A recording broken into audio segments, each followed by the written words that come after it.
ba ang nangyari sa Arsenal Cavite? Yes, I'm sorry. Yes, 30. Nag-asa ng Pilipino. Ayan, very good.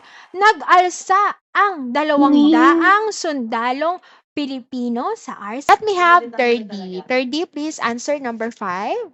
Ede puts chocolate chips in everything she makes when she makes cookies, pancakes, or peanut butter sandwiches. For snacks, she puts in chocolate chips. A. Ade loves chocolate chips. Very good, no? The correct answer for number 5 is letter A. Kadang araw, Monica, bakit bawang malungkot ka? Ben, malungkot ako dahil nawalan ng trabaho ang aking ama at may sakit na naman ang aking ina. Naku, nakakapunggot naman ang balitang iyan. Tama ka, Ben. Mahirap ang buhay lalo na ngayon. May pandemya tayong hinaharap.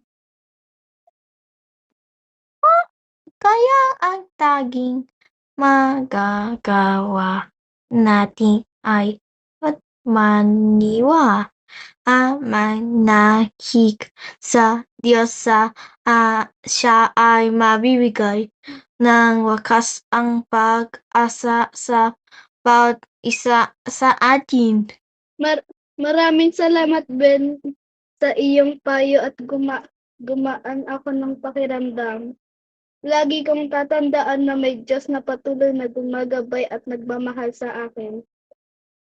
Okay, very good, Alizayo bilang Monica at 30 bilang Ben. Help si Johan 30. Alin dito yung pang-abay 30? Talagang. Okay, very good. 30. Mabilis tumakbo ang bus dahil ang traffic. Okay, ang Mabilis. sagot? Mabilis. Okay. Pareho lang. Okay, napakahusay dahil ang inyong sagot ay tama. Ang answer of division 30? Quotient. Quotient. Okay, very good. 30. So 3 here is the quotient.